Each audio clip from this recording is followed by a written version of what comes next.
As others are coming in, we want to be respectful of the time and to, of course, first of all, thank the shepherd of this church, Pastor King, for allowing us an opportunity to come and to gather for such a time as this.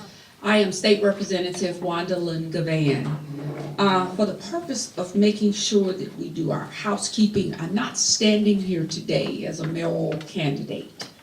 We want to make sure that we protect the sanctity of the church, the 501c3 statuses, and do things properly and in order. So with that being said, I want to set the house in order. With that, again, thank you for coming. Today we are here because myself and others, as we travel about, talking about the issues of the day, and we're talking issues of crime, not just in the city of Birmingham, but throughout Jefferson County. There's one question that we have been asked each time, and many of us as panelists, and that is, where is the church? Where are the pastors? Why are they not as involved in the process? And each time the question is asked, we do not speak for anyone but ourselves and our respective positions. And so it begged the question that we might need to have a conversation where we bring in the pastors. And we say to the pastors, if no one else does, we need you. But we also say to you, to the moderators that are here, Pastor Harkin, thank you for being here, and thank you for your leadership, and Pastor Jackson and others. These are the leaders of many of the associations throughout the church here within the city of Birmingham and surrounding Jefferson County.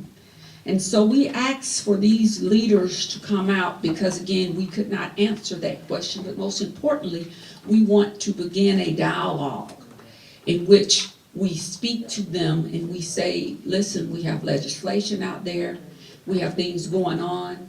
Danny Carr, our district attorney, has different programs, but also to give you all some insight as to some things to be in a protective manner to take back to your respective churches, congregants, as best practices. Why is that important?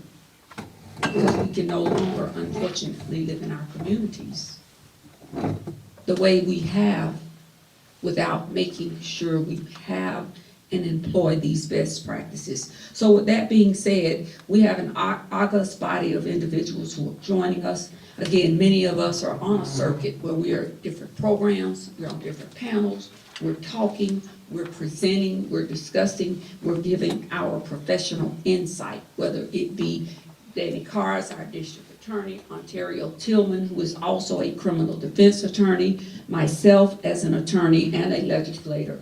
Butch, who is here, listen, he is one of Birmingham's finest sergeants. He is a member of FOP, and he's sitting here today in his individual capacity.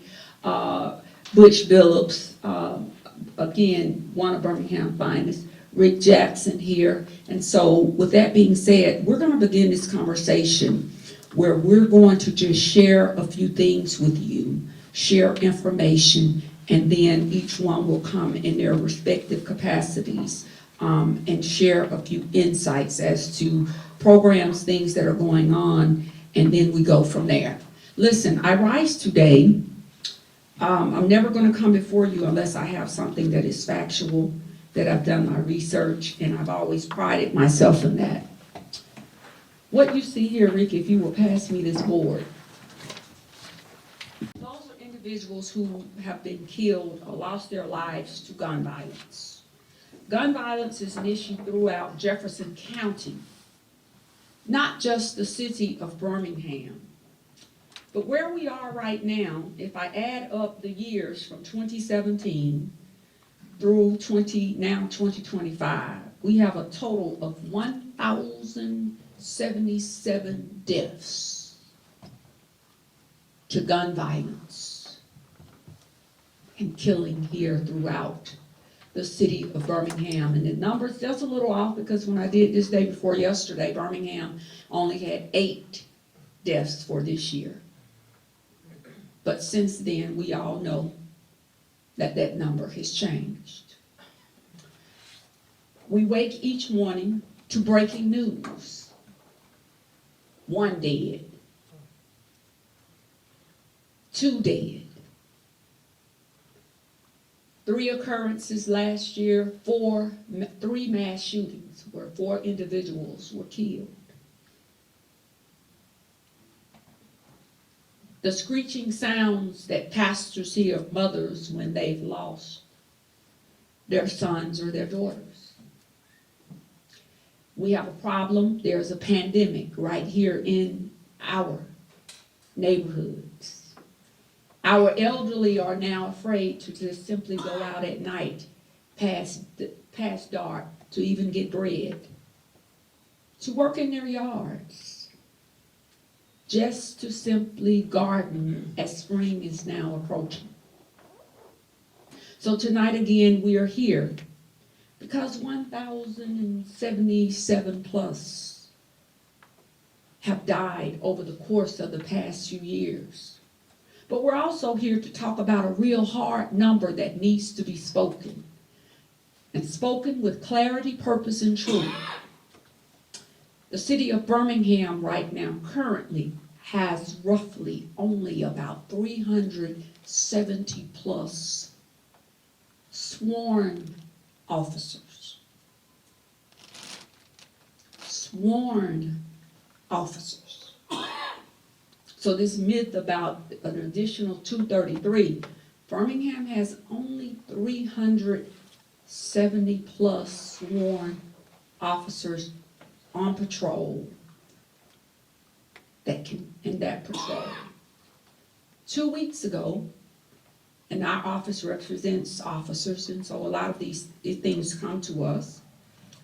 A memo went out to some of those that they're asking some of those when they leave their shifts, if possible, if they would work overtime, to work inside the jail because of the shortage. All factual information. But why is the number 370 plus or that number important? It's important now to speak the truth because you need to say to your congregants, you need to understand that the numbers in and around Jefferson County and the city of sworn officers or deputy is lower now than ever before. And it becomes important to the everyday citizen because they must now make wise decisions. Wise decisions as to where they go. Wise decisions as to what they do, because the likelihood of somebody being able to get to you at a rapid rate as they used to be able to do is no longer the case. We stand by law, our law enforcement. We honor them, we respect them, but they are now overworked and they're taxed. Some precincts per night only have roughly between 4 to 6 to maybe 10 or 11 sworn officers working. The west side of town is very critical because it's the largest populated portion of the city of Birmingham. Nearly 50% of the populace of the city of Birmingham exists within the west side of town, and many people didn't know that. They've made some strides in the past few days with appointing a new captain, but on any given night at the West Precinct, which should be the most populated, heaviest populated precinct, in many instances there are only 4 to 6 sworn law enforcement officers on duty. So this information is critical. We're not here to shame anyone. We're not here to drag anyone. We're simply here to equip everyone with the truth that can be shared in a manner that we can assist as best as possible in saving lives. Because if we know that the numbers are down, the criminals know. That is why people say that the west side is bad. No, the west side isn't so bad. The west side is dormant. And because it's so dormant right now, Those that are criminals or likely criminals will commit these acts because they realize there's not enough firepower as it relates to boots on the ground that can stop them. That is why many of the crimes are going unsolved. It's a hard truth, but it's a truth and a reality to the truth that needs to be spoken. So with that being said, we're going to open this dialogue up. We're going to ask our district attorney to come up and give some comments, and we will not hold you long. And then we're going to go over some legislation, and then we're going to also talk best practices. And at that time, we'll open it up for questions.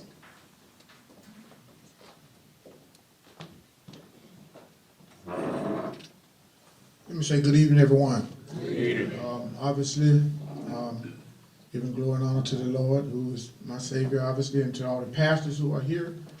Almost all of them, actually, that I know. Thank you for what you do. Thank you for what you do. And all of you, I know you, and I know your heart. We've had conversations, and I know you care about this community. So, on behalf of myself and this community, thank you for what you do. Real quick, too, let me just briefly say, I left my tie at the office, and you guys know I'm a mama's boy, and she's sitting back there when I got the car. She said, "Boy, where's your tie?" So she stays on me, so I'm thankful for that. But real quick, Representative Van, obviously, thank you.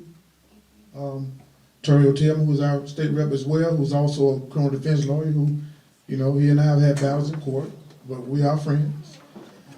Real quick about the community, and let me apologize in advance. I also have to go speak. I'm the speaker at the Metro Criminal Justice Executive Association meeting tonight at 7 o'clock at the club.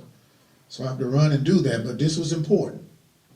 I think one of the things as leaders, one of the most important things you can do is be present and be accountable to the people that supported you and enabled you to be in a position as a leader. You've heard me say this before, that leadership is not about being right, it's about making things right. Those are two separate things. Leadership is not about being right.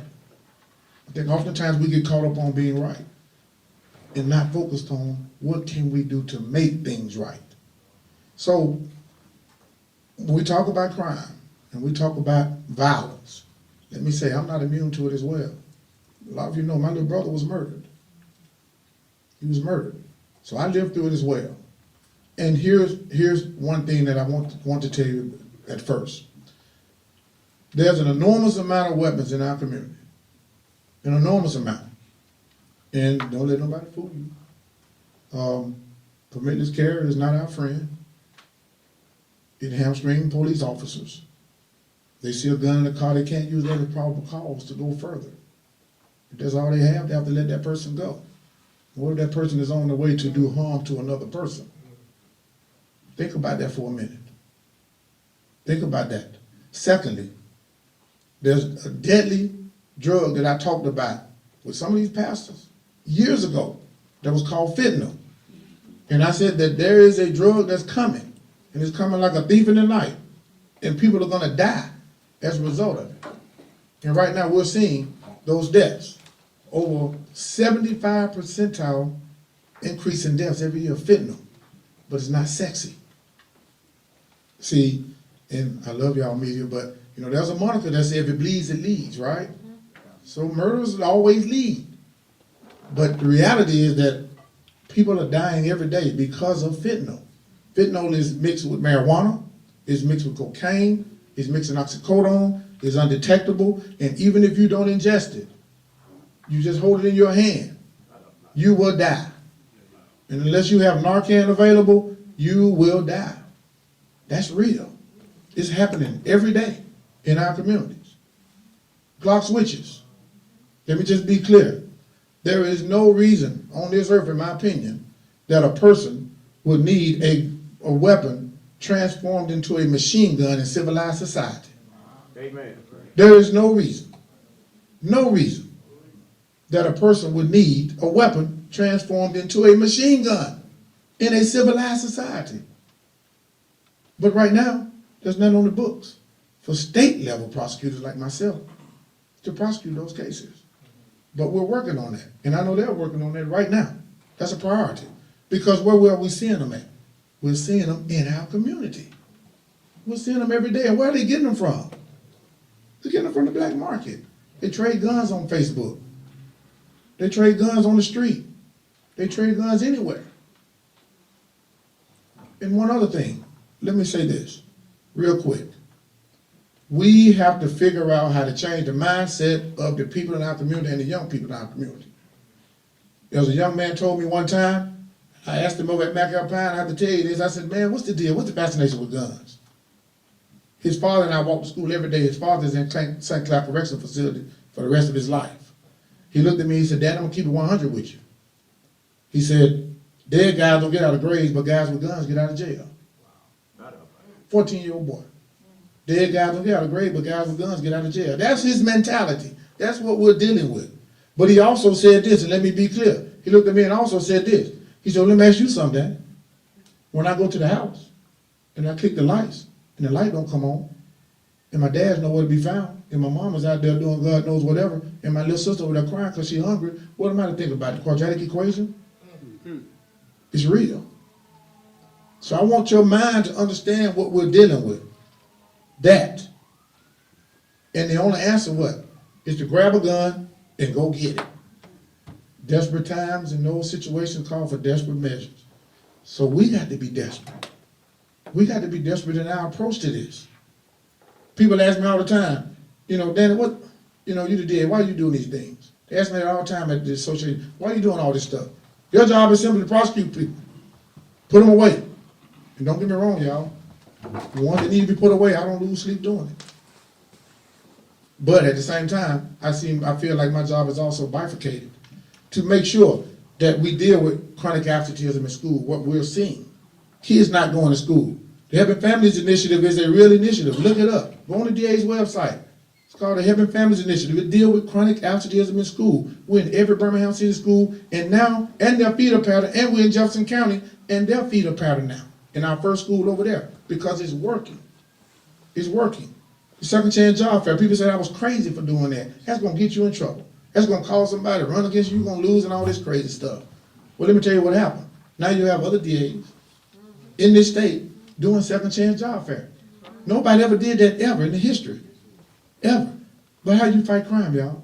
You fight crime by doing what also? Changing the trajectory of people's lives. And you do that by giving them livable, meaningful wage jobs. At this point, we've had over 800 people hired. Livable wage jobs that day. We're about to have one in 3 months. Those are the things I'm talking about, being unorthodox.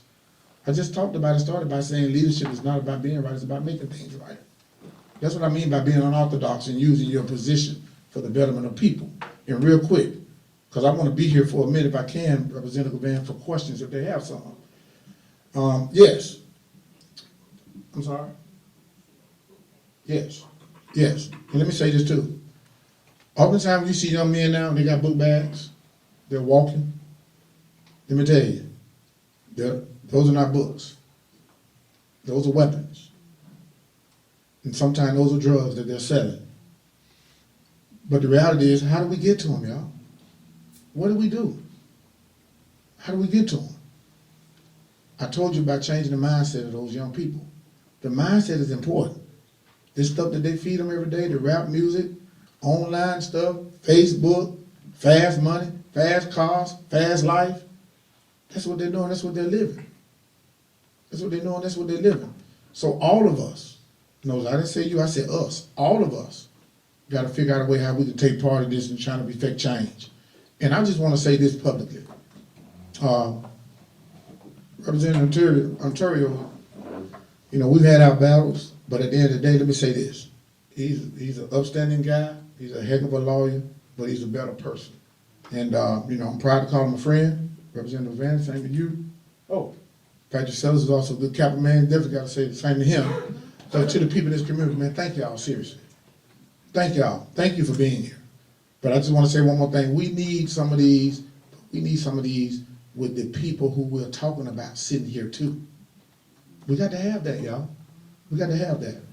All right? So if anybody got any questions for me, I just got to end it with this, though. Don't snitch. It's hurting us. It's hurting us.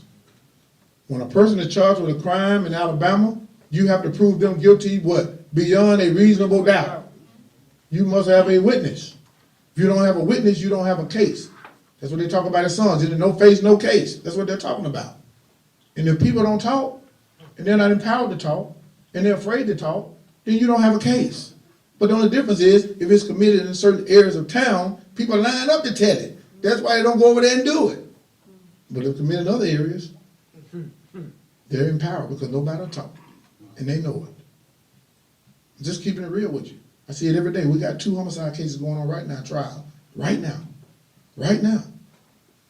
And one last thing, we got something that I'm starting called Voices in the Village. It's going to be at the Juvenile Youth Detention Facility. And Sarah Beth, who's sitting right there, works in my office, she's heading that up for me. And we're going to have people go into detention. So I'm telling you that because I got some great men in here who can go in there and move some souls, go into detention and speak to these young people. How many times we doing? Twice a month? How many people we got signed up so far already? 55. We got 55 speakers ready to go. So I just want to encourage y'all to take part of that too, from 6 to 7. Just talk to these young men, just pour into them, because hopefully if we can save one of them, then, you know, our work is not in vain. I just wanted to say that too. So anybody got any questions for me? Because I have to leave and be somewhere by 7. Anybody got any questions? Anybody? Oh, give me one. Give me one, Laura. Here's somebody. Yes, ma'am. Thank you. Good evening. Good evening. As a bus driver, I would like to see more programs implemented in the schools in the early years, because I think it really started, I'm gonna say even elementary. Yes, ma'am. Because the behavior, you can kind of see, you can almost tell when there's no man around, because they so need that, and you can tell. And when they get to middle school, it's almost like pulling teeth, because it seems like, and I always say, because I drive them starting from kindergarten through the middle school. Right. So I get to see them develop, and you really can see it early. Yes, ma'am. So, So how, question, how can the church connect with you? go into the school. Oh, okay, going to the school, church, or me? Oh, well, it's me. Oh, the church, how y'all connect with me? Let me say real quick. Oh, okay, let me say real quick. Y'all know my email, karden@jccl.org, and my number is 325-5252. Sarah Beth is right there if you want to participate in the Voices in the Village.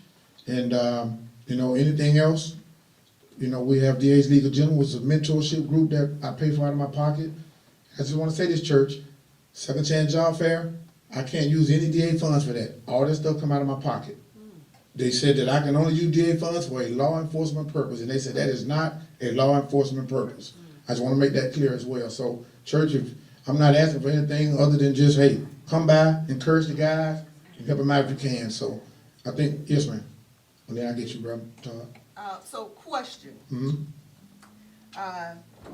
I'm familiar with a lot of the things that you're actually doing here in the county, like the program that you're at, because I volunteered for that program also. Yes. However, what I'm seeing as a citizen that has lived in Birmingham, worked in Birmingham, lived in Jefferson County, is that there is a huge disconnect between the younger children and the time they hit the streets. So I do understand that we're doing the job fairs because that's when they've gotten out of high school and this is that together.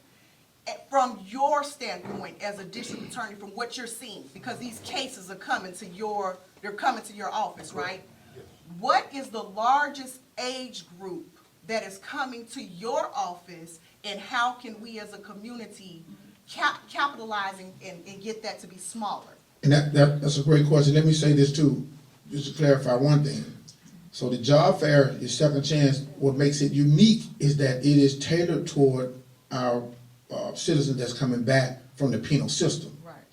You know, and that's because I'm trying to change, obviously, the direction of their lives and give them a true second opportunity. That's what makes that one unique. But the age group I see right now is starting really 13, 14, 15, and if you're 15 years old, and you commit what's called a Class A felony, you are treated, 16 years old, you are treated as an adult, which means you go directly to the adult system as a 16-year-old. If you commit a Class A, meaning robbery in the first with a gun, burglary in the first with a gun, rape first, sodomy first, murder, you go straight to the adult system. And one last thing, youthful offender Most of the time, what I'm seeing is, when we look at a file and see a person that's eligible for youthful offender, meaning they're under the age of 21, most of the time, it's gonna be a gun involved in that case. Even if they're caught with drugs, they're gonna have a weapon. They're gonna have a weapon all the time. And that's because of the mindset. The mindset has to change. But we're seeing a lot of younger people who are now charged with offenses involving a weapon. We're seeing a lot of it. And again, the Glock switch is something that we have to address.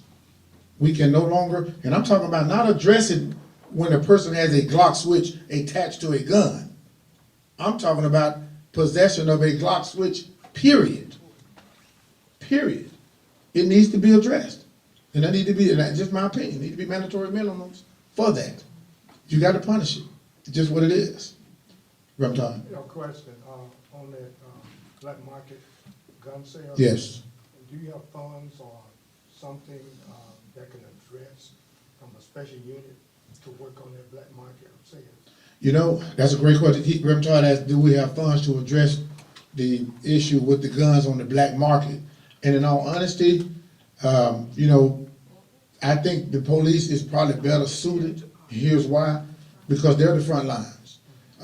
You know, we have investigators, but our investigators are more tailored toward giving subpoenas out, making sure people come to court, making sure grand jury subpoenas are available. You know, but we work in close conjunction with law enforcement, obviously. But we are more of the legal branch of law enforcement versus kind of going out in the community and patrolling. But yes, there needs to be a special unit, just like we started a DV unit, and we've seen domestic violence homicide cases go down in the last 4 years, 5%, just from having a specialized DV unit from when it comes to us and how we approach it. But we want to get out front of these guys who have these guns, and we want to make sure we send a message out to them that they're not going to be tolerated in our community, that we're going to punish them severely, whether it's actual actual possession, meaning in your pocket, give you a law class right quick, actual possession or constructive possession, right? Constructive possession is her purse. It's not on her person right now, but it's still hers based on circumstances. So actual possession of a Glock switch or constructive possession of a Glock switch should be punished the same. Anybody else? Yeah, Yes. Oh, I'm sorry. I appreciate your response. Yes, sir. And always taking an unorthodox approach to addressing issues with crime in our community. One of the things I want to know, and it's really a twofold question, one for the legislators as well as yourself. Yes. How can we have a relationship that's really focused on a restorative justice approach, whereas clergy and faith leaders could mediate some conversations with community members to, one, reduce crime. We know that we have an issue with retaliatory crime. Yes. A lot of people just getting their lick back and they're getting street justice.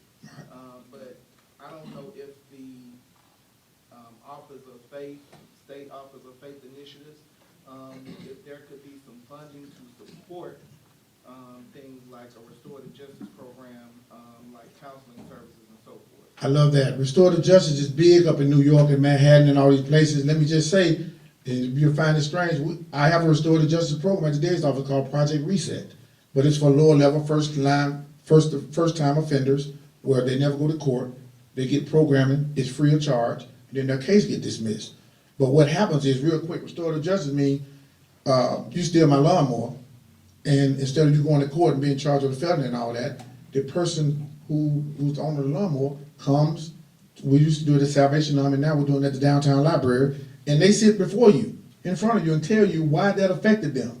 That you may not see that you stole my lawnmower, but that's how I feed my kids. That's how I take care of myself. That's how I feed my daughter. And we have a whole program. And then if they finish that program, that case is non-process, dismissed for first-time low-level offenders. But what you're talking about is even on another scale. What you're talking about is a restorative justice piece where basically not only are you dealing with what we have in place now, but you're also dealing with what may come, meaning you're trying to change the mindset, have a conversation about how we approach it on the front end and the back end.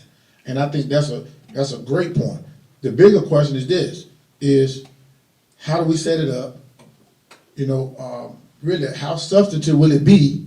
And, you know, honestly, how consistent will we be as far as, you know, doing something like that that will help the community? I love restorative justice pieces. The only thing that I am opposed to restorative justice pieces, obviously, once a person has committed a violent act. But if we get out in front of it, or they commit a low-level offense, I love that idea, because that changes the mindset of those individuals. And we've seen it work right there at the DA's office now. So I love that idea. Yeah. One of y'all want to say something about that? I got this. Oh, yeah, okay. You was talking about snitching. Yes. Okay.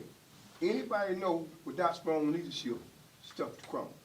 The leadership here is not strong. She said 370 police officers. Are those 370 police officers strong? You have to ask yourself that. Right. Then you've got pastors in here. When they're out preaching, are they strong? Are they putting out the right words into the church, to the community? Because the kids come from somewhere, a mother.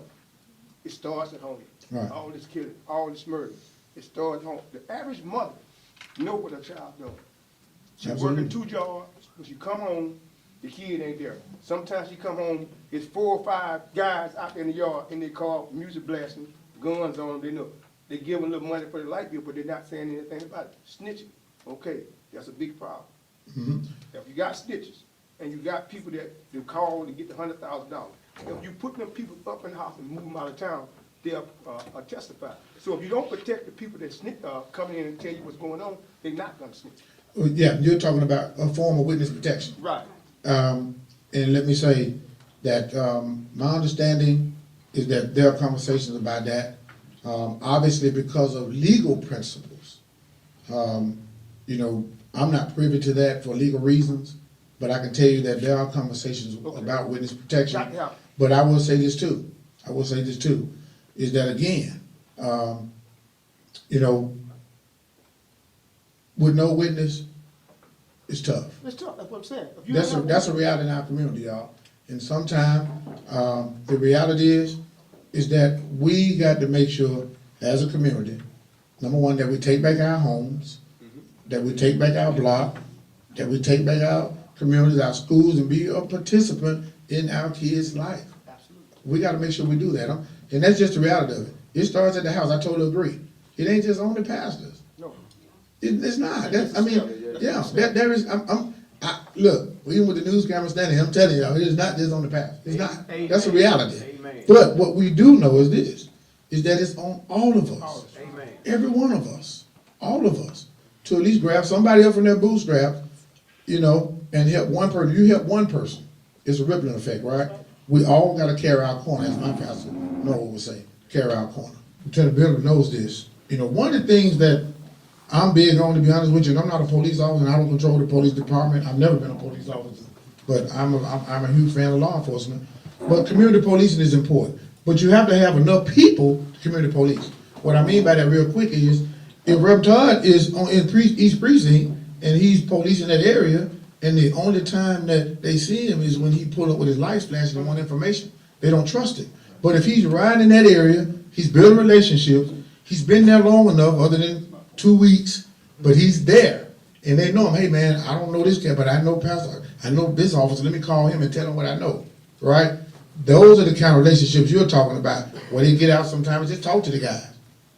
Just talk to them. I know I smell a little weed on him, but ain't nobody going, I'm just talking to y'all. Those are the type things I think that formulates a true relationship and will foster more information on these cases. But I couldn't agree more. Absolutely. I'm sorry, y'all, I got to run. I apologize. Look, anytime I'll do this anytime, let me know. Thank y'all. I apologize. And I think that DA Carr is gonna try to pull the pastors together again, so he can have, but he has to acknowledge there are women, preachers that also are pastors. I don't wanna just say the men, but he wants to get with the men. Let us recognize anyone here who's lost a child. I know Apostle, you lost your child to gun violence. So we want to definitely acknowledge any of those mothers or loved ones that have lost a child. At this time, Representative Ontario Tillman, one of our best criminal defense attorneys, are going to come here. And thank you, Representative Travis Hendricks, who is one of Birmingham's finest. Sergeant Representative Hendricks, you can stand up. He is also here in the room, and we again pay honor to all of our law enforcement officers. Thank you. Good evening. How you guys doing? I really do appreciate the pastors actually being here. I know most of the pastors, and I know the unseen work that they say that they actually do, and they really are doing it. They are vital to this community, and I appreciate everything that you guys do. I can talk to them, they talk to me about any and everything, and I actually like that. And to me, it's the pulse of the community, and we need more of that. And I can pretty much agree with a lot of the things that DA Carr was saying. I believe him to be a capable DA and a very good DA, as well as DA Lenise Washington. Now, of course, with me, it's a little different because I am a criminal defense attorney. I handle all type of cases, from major capital murder cases all the way down to citation cases. So I'm in court often, and I am in there for the reasons of representing that particular person. Now, I know in the media a lot of times it's viewed as negative because we're quote unquote trying to get the person off. But that's really not what we're trying to do. What we're doing in there is making sure, regardless of how egregious the crime may be or heinous, that we do have a U.S. Constitution, which gives everyone the right to be represented by able and appropriate counsel. And that's what we're doing. So when the evidence and the facts point to the person who actually committed the crime, then that person would be convicted, like DA Carr said, beyond a reasonable doubt. That's the standard that we have to have, because as one of my professors told me while we was in law school, the reason why he was an attorney, because he seen an innocent man go to prison. That's something that we cannot have as a society. It has to be a balance. And we're there to provide the balance, because if the person committed the crime, trust me, they will convict the person if they committed the crime, if the evidence is strong enough. So it is a full process from the moment the crime is committed, the investigation by the police, the prosecution by the DA. That's how the process works. So if you were accused of committing a crime and you didn't do, you would want me standing there next to you, because I'm going to be the voice in making sure that your constitutional rights are being upheld. Now, this is a very complex issue. I lost my brother to gun violence in 2020. He was shot and killed. Didn't have anything to do with it. But I'm standing here still representing people in there because I understand what our values are in this country, which are this constitutional right. And this is what we are supposed to do. Any reasonable person will want crime to be reduced in any community. Everyone needs to be safe in their community, in their homes. And I strive for that. Even being a legislator, putting forward policies and supporting policy to reduce gun violence, to get rid of the Glock switch, to make sure that we repeal permitless carry, which we should not have gotten rid of in the first place. Because, and I'm speaking as a criminal defense attorney, I carry a pistol. I am a card carrying pistol person. So I understand our Second Amendment rights. Everyone should want to protect themselves. So when we're sitting here and we're talking about crime, we have to look at it from a holistic standpoint. As DA Carr just stated, if the person coming home and they don't have any food to eat and they're seeing this guy here on the block, what do you think they're going to do? This is a societal thing. It really is. In order for us to do this and get a hold of it, it takes all of us to do this. It takes all of us to do this. And instead of me standing here just talking to you guys, I would like to take questions from this side of the spectrum when we are in court and we have to stand there, we have to stand next to this person who has been on the news, who has, the news saying that they committed this crime and all of these different things. So it's a very tough position to be in. It's a very tough situation to even think through.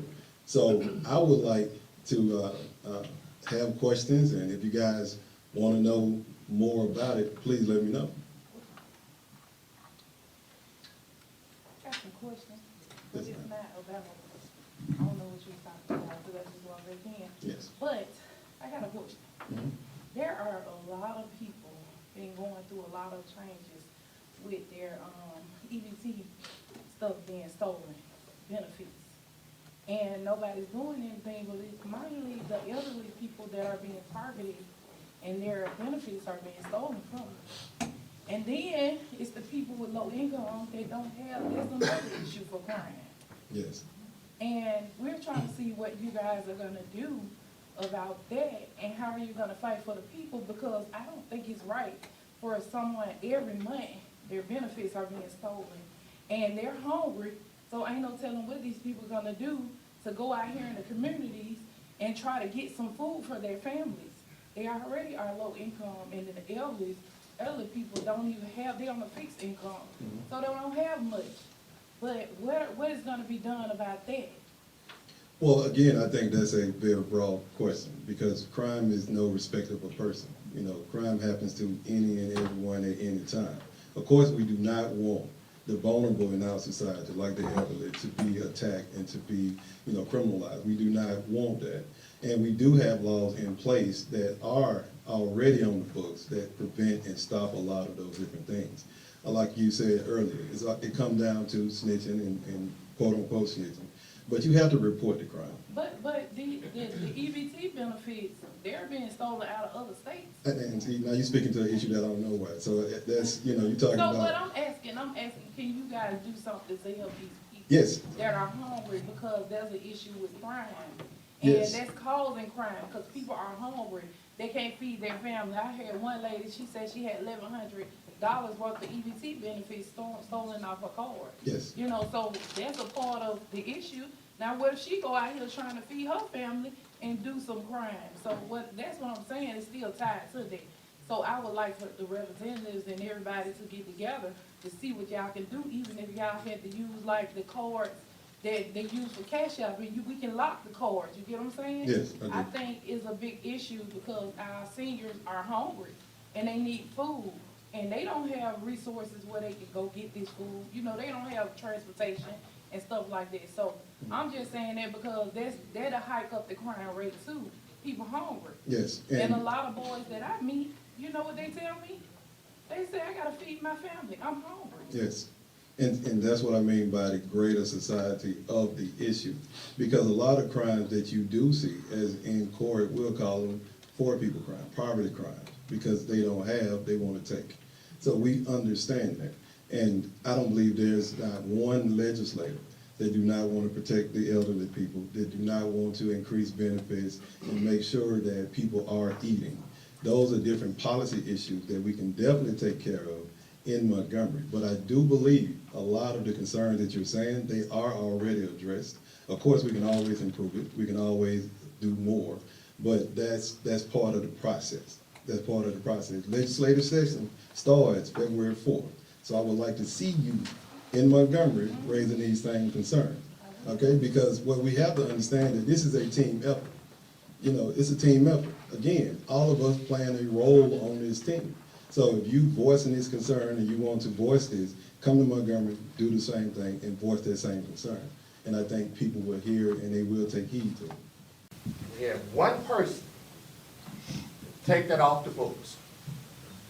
So I'm asking, since you have your colleagues with you, what do we need to do as pastors now to help you all get those pistol permits back? Number one. Number two, and this is your information, $15 million in revenue from the permits? Yes. And we saying we having shortages of police officers? How many officers can you hire with $15 million? I agree. Yeah, I agree. And So what I'm saying is, like I told you the other night, tell us what we need to do to help you. I did that job for almost 3 decades. And I took a lot of guns because we didn't have pistol permits. We have a second tool called, I don't know if they still have it, safekeeping for 30 days. How many people show back up and get a gun? yeah. Not many. They lucky they got off. But it was off the street. We're here, I'm here. We want to help. So what do we need to do? Yes, absolutely. And I agree with you. And I do think that there should be a tool for law enforcement. You know, eliminating the concealed carry permit was bad policy. It was. It's just that you don't want to admit that you made a mistake and to go back and actually correct the mistake that you actually made. It is designed, like you said, to be able to solve another crime or even prevent another crime. So it should have maintained and stayed in place. We have, part of our platform is to file new legislation to reinstate the pistol permit. So we need your voices in Montgomery saying that we support this. And when you hear the talk about back in the blue, because we're talking about officers and things of that nature, really look and pay attention to who's actually backing the blue. Because if they are backing the blue, why would they take something away that the officers stated that they want? That's the question that you have to ask. Why would it be removed if the officers said they want it? If we're gonna support the police officers, we're gonna support the sheriffs, why are we not giving and providing every tool necessary to support them? Why would you remove something when all of them overwhelmingly was against it? So we need to realize who actually are black, back in the blue, and support the people that actually really are doing that. So we need your voices in Montgomery. We would love to see you guys in Montgomery. This is the people's house. You guys are welcome to come there and voice whatever issue that you may have and put forward and support any legislation that you may see. So this is how it works. When legislative session starts, it's a madhouse down there. There's a million people down there, and they're coming back and forth. They're putting forward this policy, they want this legislation. The same thing needs to be done here. You have to care about your community. If you don't care about your community, the question is, why should anyone else? Until we're able to hold ourselves accountable and start saying, hey, I care about my community, what can I do better in my community, then it's never going to change. You know, been a mental health worker for many years. You say you're a criminal defense lawyer. Yes, sir. I'm quite sure you've been ran across many times persons who have mental health challenges. Yes, sir. How do you, as a person who represents them, advocate for them? You know, because many times they have these issues, and we put them in a regular population. Yes, sir.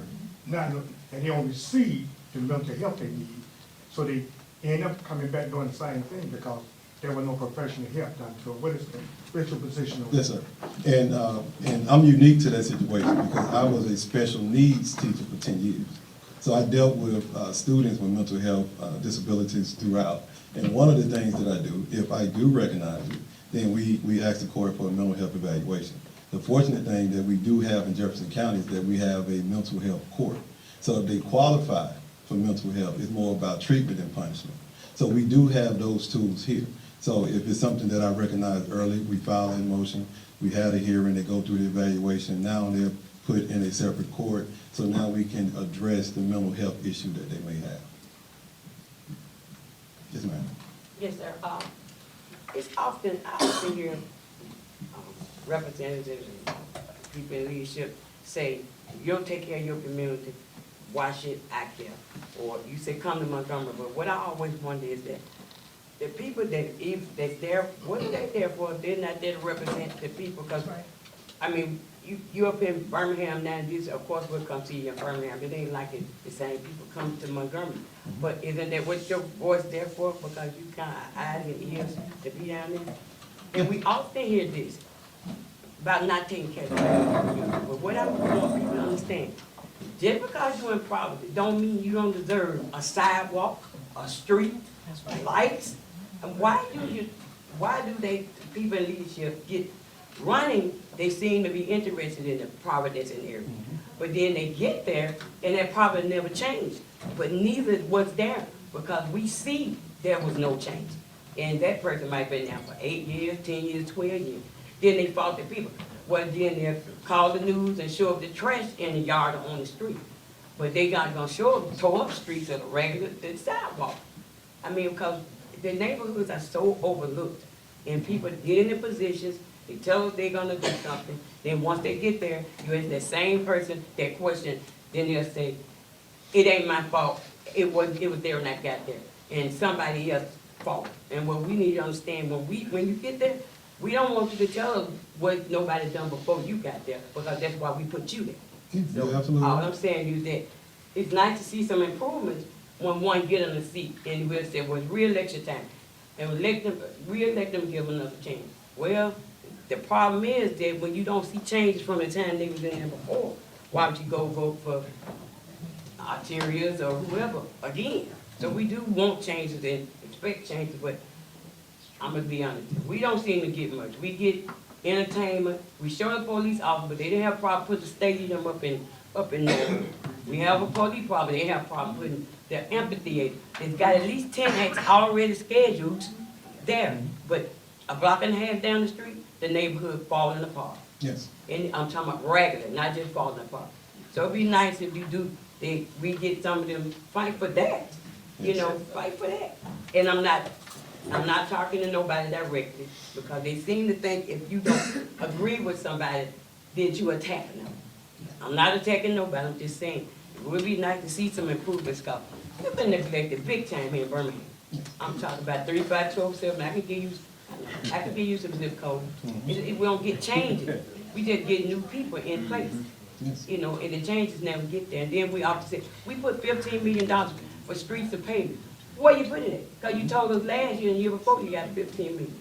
I'm just saying, so it'd be nice for us to start seeing changes with the people who in the seat, even at the time, so we can say, hey, he was a part of it, she was a part of it, instead of things staying the same with no change. Thank you. Yes, and you're absolutely right. Your voice is just as important as anyone else's voice. So you have a right to voice your concerns, and it's not about you tackling us. Because if we're in these positions, and if you don't understand that you can't put on your big boy pants, so to speak, you don't need to be in the seat. So it's not even about that. You are supposed to hold us accountable. That's what you're supposed to do. So we're not doing what you think we're supposed to do. You make it known and you get us out of the office. These are the people's seat. So I listen to your voice just like I would listen to anybody else's voice who's going to speak about any type of concern. So you are 1,000% right. You are 1,000% to allow your concerns to be voiced and hold us accountable. And I know Representative Gavan wanted to kind of expand on that as well. No, we have a question here and then one here, so if you would, sir. Yes, sir. Yes, sir. So I just want to ask, we keep talking about the police being undermanned, but it's also not something that's just happening in Alabama. It's statewide. So with all the money that the federal government is sending down, $1.3 million every year to help them train and all these other things that it's supposed to do, why are we still short? What's the real issue? Is it a budget issue or what? Listen, I never rise to speak for anyone else. I used to work for the city of Birmingham. I worked at the Street and Sanitation Department, and I worked for several mayors. And you're right. And I don't want anyone to leave thinking that crime only exists here. It doesn't. But Richard Arrington told me the first thing he said to me, and he taught me, is all politics is local. We're dealing with the issues here in the state of Alabama. And I'm gonna answer that. And the reason I'm tying in Alabama, this will be the first session. I've been in Montgomery for 15 years. I'm a Democrat, a proud Democrat, a yellow dog Democrat. Let me simply say to you though, this will be the first time in 15 years that the Speaker of the House, who is a true red Republican, has put at the top of the legislative agenda crime, and in particular the city of Birmingham. The reason why is so many people that sit in these big corporations, so many people are complaining about the bottom line, because the crime, when you can begin to get so much crime, you're gonna lose money. And there's only one color that is universal, and that's green. So now we're here. Why are so many officers? It's several things. The morale is low, not just here, it's low all over the place. Our officers are overworked, they're underpaid, they don't feel appreciated, and eventually at some point when they get to the 20-year retirement, like the city of Birmingham has now, they're gone. They're gone. Also, because you see such a decline in the numbers, and because they can get a 20-year retirement, and I can go next door to Vestavia, Hoover, or Fultondale with less population, less issues, still make a little bit of a little money, I'm gone. So it's several things, but you know, I don't speak to the budget in municipalities. That's above my pay grade. But I do believe that whatever it takes to employ our law enforcement officers, we're gonna have to do it. I do know there's an extensive recruitment plan, I think that I've been told is in place. Again, why a lot of the retired officers are not coming back, and Butch is gonna be closing us out in just a second. He'll have to speak to that, but I don't think that anyone thinks anyone is dumb. We're here to try to come up with some solutions. I know we're gonna be going back to the speaker to say, can we put some money into these churches? Whatever the budget is you're proposing, and we're gonna try to get with some pastor preachers around here, and we're gonna say to the speaker, myself, Representative Tillman, Representative Sellers, we've been meeting with the speaker. He's putting together a crime package or plan, but we all believe that that plan has to include funds and monies to flow to the churches. Because we do have a problem with poverty. We do have a problem with mental health, mental disease.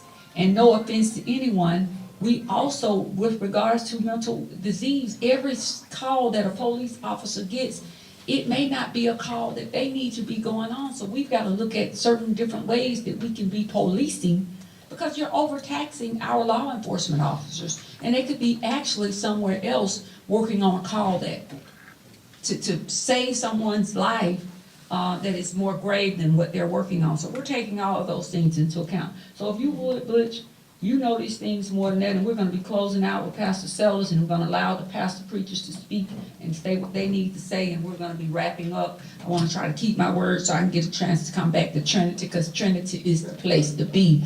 Thank you, Pastor Pete, one of the newest pastors now around here at Bethel Baptist Church in Pratt. I saw Pastor Waskey Moore here and others, and the moderator for the Peace Baptist District.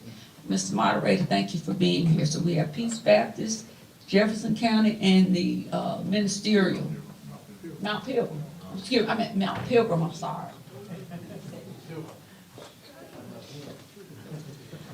Good afternoon, everyone. I'm kind of recovering from sickness, so be patient with me. I've been sitting here listening to a lot of what everybody had to say. I can remember Captain Davis. I was a young buck watching him do the things that he did with their PAT programs, the things that made a difference within the communities. Like somebody else was saying out here, that it's relationships that are built between the police and the community, but it's also built between the church and the community. Built between the school and the community. And we all have to build a relationship within the community in order for us to straighten this thing out. Me dealing with gangs, and a lot of these kids, you'll find out if you got 12 guys in a gang, you only got 2 gang members. You got 10 followers, but you only got 2 gang members. And so what do we do to pull those 10 from that 2? And what you'll find a lot of times, if you actually pull those 10 from that 2, you will bring that 1 along. And so our kids are out here screaming and pleading, for help. I've been promoted twice tonight. I was trying to go for a captain. I went from a sergeant lieutenant, and I was hoping to go to a captain. But I'm just what you call an old beat cop. I just work the streets. I'm out there in them communities every day. I walk the streets. I talk to people. I talk to these kids. I listen to what folk got to say. I had a guy the other day, young cop said, and he was talking, complaining. And I asked him, I said, how many people on your beat got your number? And he said, well, I've been here 2 years. So he said, nobody, I don't give my number to nobody. I said, you haven't learned how to police. People should always have your number. They should always know you. It's not enough that you know people on the beat. It's that people know you. They know your reputation. So what's killing us now is that we got caught up, and liberals got caught up in telling people that the black community did not need police. And they did not say that they did not need police. They just said they want good police. They want good police. In Birmingham, you gotta understand, we came through a history. I can remember being a young boy, growing up in Ellerton Village. We were the second black family to move in Ellerton Village. For y'all that know, Ellerton Village was white. Smithfield Project was black. So we came from Smithfield to Ellerton. And I can remember we sitting in my window and watching a young black man run through the cut and two white officers just shoot him in the back. And watching Center Street explode. And that's the first time I saw that white tank riding up and down Center Street. You know, I was amazed about it because I'm a little boy. It just amazed me. The next time I saw that white tank was 1991. I was going over to the police academy. And so that just, and it's sitting there and it's resting, but that's just how far we had come from them chasing that young black boy down in the middle of the alley to where I was able to walk through those same communities and be respected because I gave that community respect because it was my community. And so what we gotta get our young people to understand that this job is a part of their community. They have to be able to learn and understand that they have to take care of their communities. You can't ask people to come outside of your communities and treat you like you're supposed to be treated. You can't ask them to have the same concerns coming from outside and have the same concerns that you do. And that's what we're facing, is that we've been marked so bad that we don't care about the community, whereas in the city of Birmingham, almost, especially the black officers, about 95% of the black officers are from these same communities. They went to these schools, some of them go to these same churches. They have roots here. So we're at a point now where we be looking for help. The officers are looking for help. I talk to my guys and girls every day. They go out here, and whereas they used to work these streets with 17, 18, 19, 20 officers, 9, 7, 6, 8, they running from call to call. When Captain Day was here, we had community policing that no longer exists. We just have to go from call to call, deal with putting out fires. And so we're asking for support. We're asking for help. We have things that we would love to do. We would love to go out and play basketball with the kids on the court, okay? We looking now at trying to bring the PAT programs back. They were pivotal in what we get. I get stopped all the time, guys, that say, why they ain't got PAT programs? And those programs were, you know, I had a coach stop me one day, he said, yeah, he had a player stop him and asked him, said, Coach, why you got all these sorry players on the team? He said, because I know what they're at. And that's what it was about. It was about giving our kids the opportunity to make it. To make it. I coached out in North Pratt Park, and it just, I love it when a kid show up that I coach and he show up with his kids and his wife, and he say thank you. That just makes my day. You know, one show up at church and his daughter's getting baptized. That just makes my day. So we as a community, we got to stop being afraid of our children. And we got to take care of our communities. You know, we had a neighborhood watch. It's amazing what that little square sign did. It ain't nobody said nothing, ain't had nothing on there telling them. It just had a set of binoculars on there. And when they saw it, oh, I better turn around. That's right. That's it. It don't take millions of dollars to do this. It doesn't. It's just taking back community back. It's it's standing up. You know, I look at it like this. We have people old enough in here that they stood up to the Klan and the citizen ship in those organizations, and now we're afraid to stand up to our own children. That's amazing. That's amazing that we can't get us to stand up for our children. That we can't sit up there and give them something that they can look forward to. Our school system, Harvard costs $53 million. They have very few programs within Harvard that represents the community.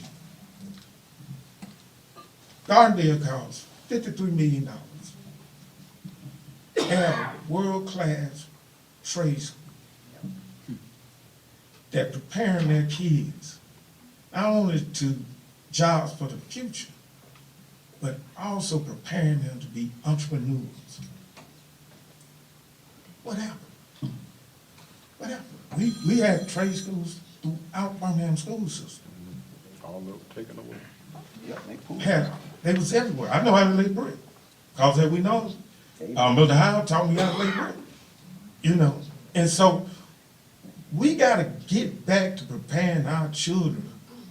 You know, we can say we can give them jobs, but are they prepared for it? I talked to somebody, I think we was talking the other day in my little group, and brought up the fact that one of our members brought up the fact that he had jobs for a group of young men, and they never went.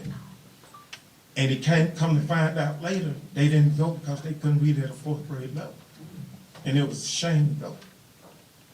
So, everybody in this room gotta come up with a solution. We can talk about it, you know. I'm more of a person of action. I always have been.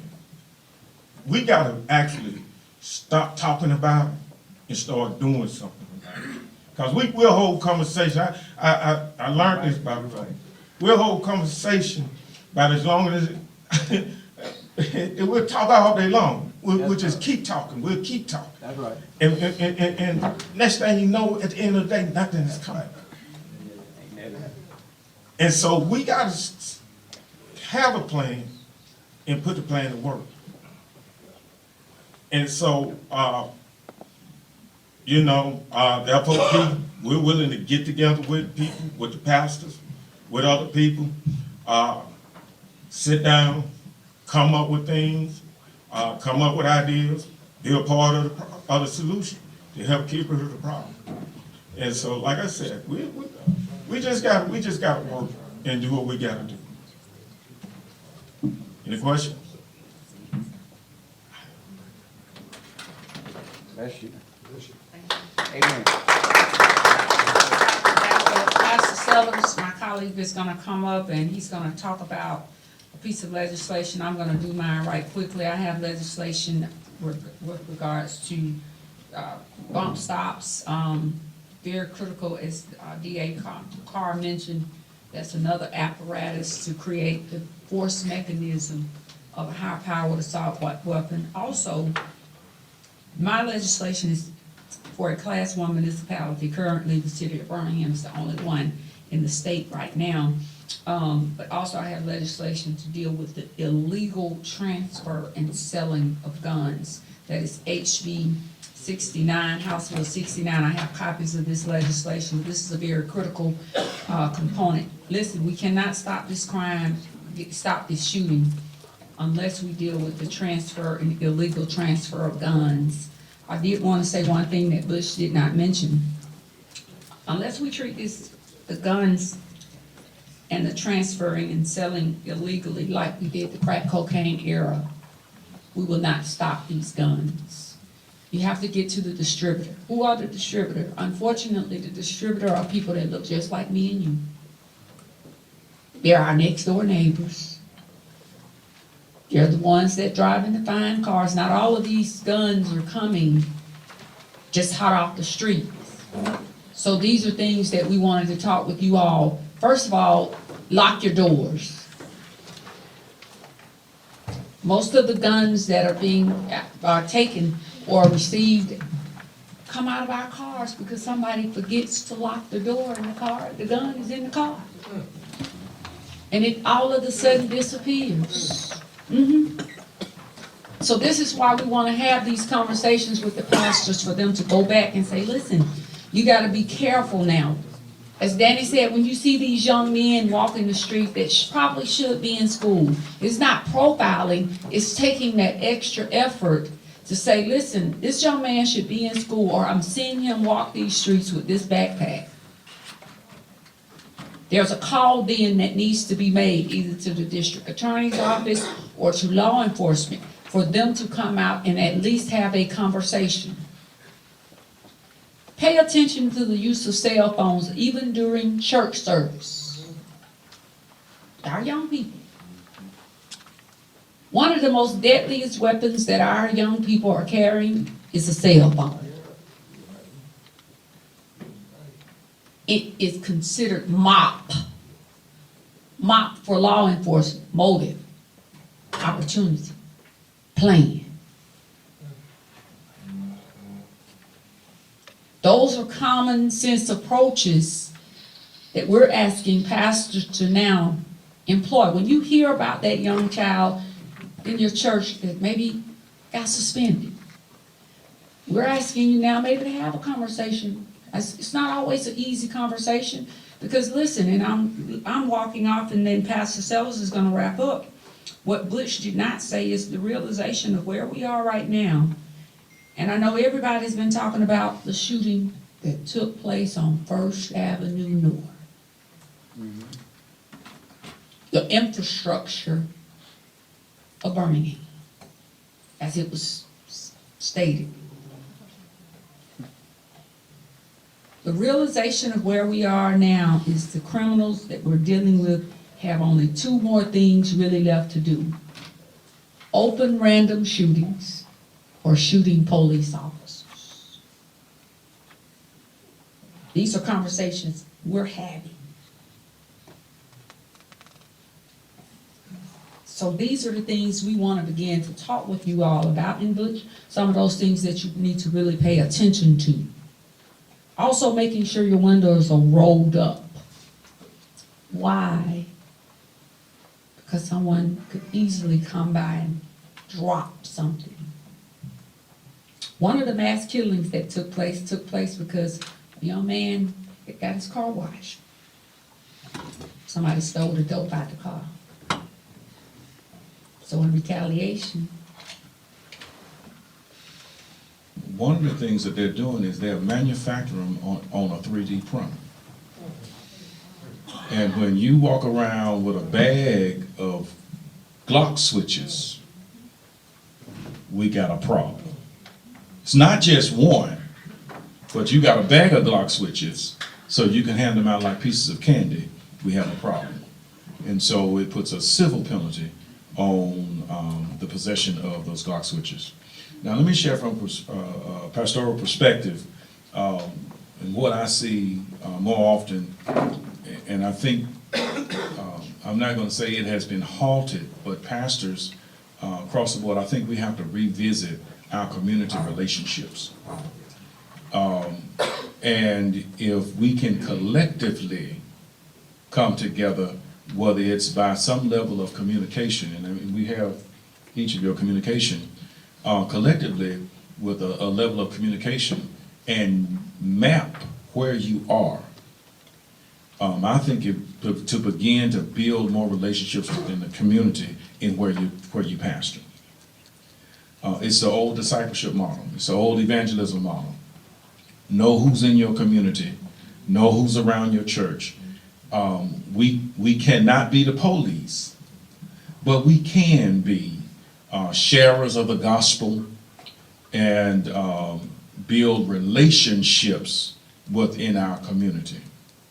For some odd reason, we've lost the level of relationship that we used to have, where everyone knew or respected not only just the preacher, pastor, but also respected the church as a whole itself. And so that's from a collective standpoint, because if we wait on especially if you're in the city of Birmingham, you're waiting on the city to do anything, you're gonna be waiting. And that's an honest statement. That ain't no shot at nobody. That's an honest statement. You're gonna be waiting. You'll be waiting till the police get there. You'll be waiting till something happens. And so we start building more relationship within our communities, especially if you do,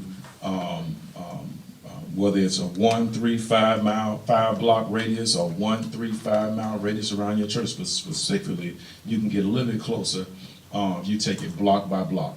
And pastors, I encourage you to do just that. As the weather begins to warm up, and our sheriff is here. Come on in, brother sheriff. As the weather warms up, it gives us more opportunity to do just that. And so as we go back and work on what other resources can we work to provide to make sure that that process can take place. And we'll be working very, very hard on that. This past year, we were able to do do $250,000 that went to within the school system, Jefferson County and a couple of Birmingham schools that is effect to do anti-violence within the school. And so yes, it takes resources, but it also takes personnel and it takes people. And so I believe wholeheartedly that we are key personnel within our communities. And if we would just be visible, vocal, and viable, then I believe that we can start to change the tide of what our communities look like and what they are, how they are affected. It's almost like when you turn the light on in a room that got roaches. What do? And Bishop was over there with your member Eric Jones, so he's doing a great job over there. So we're thankful for what Eric is doing in the community, and happy birthday to you, Bishop. Yeah, so we just want to shout out to you, and we're glad to be here. I grew up just a few blocks away from here. This is somewhat of my community here. I grew up right across over here at College Hills. So from this community, this is part of where I was raised, right here. So I still love this community, but I hear to see it a lot of times on TV, not in the way I like to see it. But this community I still love, I still cherish, because it has so many memories right here growing up in this community. And just want to make sure that I can do anything I can as the sheriff of Jefferson County to make sure that everybody feels safe here in Jefferson County. So I get calls from many of you a lot of times to show up because of things going on within the churches. A lot of times we have homegoings. You give me a call to make sure that you can have a peaceful homegoing for those that you're about to lay to rest. I hate that we're living in those times there that you have to call on law enforcement to lay someone to rest, but we are living in those times. But to me, the problem starts at home. I'm just gonna tell, nobody wants to hear that now. Nobody really wants to hear that. Yeah, that's the truth. The truth is the truth. And nobody wants to hear it. I just came from a school talking about the children not showing up. There was no option for me when I was growing up, saying that I don't want to go to school, and there was no one in my house that was going to call 911 to tell the police to come and tell a child to go to school. But this is what we deal with in these times right now. But everything starts at home, and we can fix the home. And we can get the home fixed. We can get values back in our communities. And we can get God back in our hearts, in our homes, in our communities. Everything will be different. Everything will be different. And that is the solution. The answer is in the Word of God. We just have to get back to the way it used to be. And I'm not ashamed of it. You know, there were plenty of times, you may call it a whooping, but I call it a beating. There was plenty of times when I knew not to do what I wanted to do because I knew the consequences of it. But these days, they go out here in the street, there is no consequences to their actions other than the police officers or the deputy sheriffs come picking them up. It shouldn't be that way. But I had fear in my own parents. They put the fear of God in me at an early age. And I tell you, I didn't lose it as I grew up. I respected them until they left here. But that's what it's gonna take for us to be able to get back to the way we were. Gotta train them up when they're a child. And that way, when they grow up, they remember all those things that you have placed in them as a child. And then we'll get a better product, a better community, a better school, a better everything, because we have trained our children and raised them up the right way. So thank you all. I'm sorry for being late, but hopefully, you know, if I offended anybody, take it up with God. Don't worry about me taking it up with God, because I think He will endorse everything I have said. But at this time, I'm saying this because I want to thank the pastor preachers that came here tonight. Many of them came and traveled yesterday coming back in from conferences. This is not what Pastor King usually allows, but I asked him and he acquiesced. And I thank the trustees and the deacons that are here and the men that he has in place to help him as he administrates as the CEO and leader of this church. So at this time, I want to thank all of the pastor preachers here. Stand up.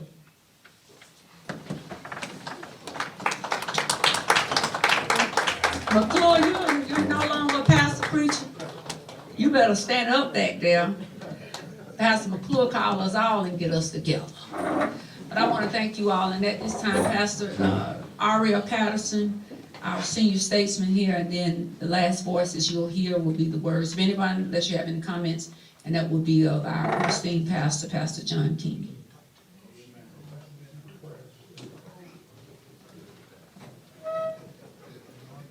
Let us all say amen. Again, thank God for each and every one of you. Thank God for these elected officials, the pastors, the preachers, all of you. It's going to take partnership between the home, between the church, the community. It's going to take all of us working together. I came ahead of what Representative Gavan said, because I wanted the Reverend Dr. Ariel Patterson, my dear friend and brother, to close us out in prayer. So let's give the Lord a great hand. Been good to be here. Amen. Amen. Come on, Dr. Patterson.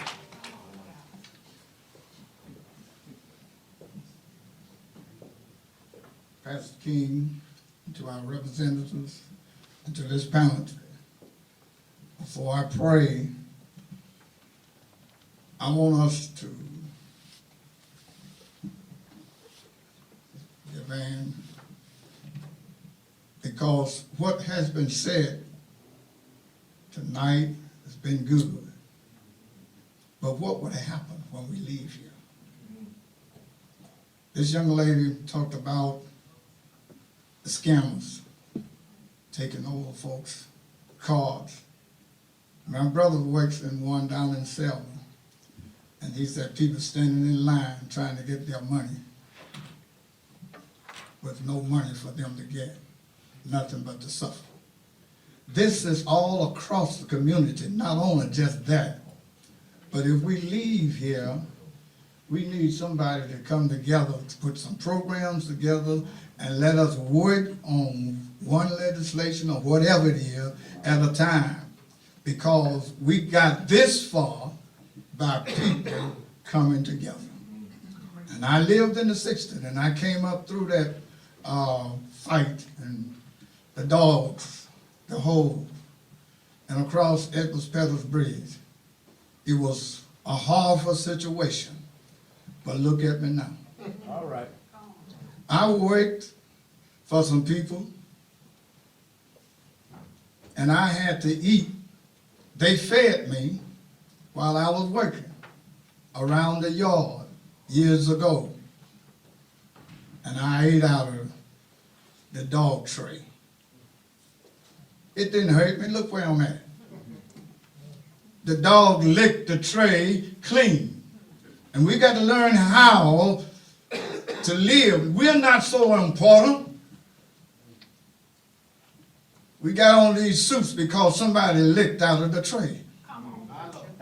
we didn't come this far by ourselves. They wonderful jobs and we put people in office and all those kind of things. We need to do it together.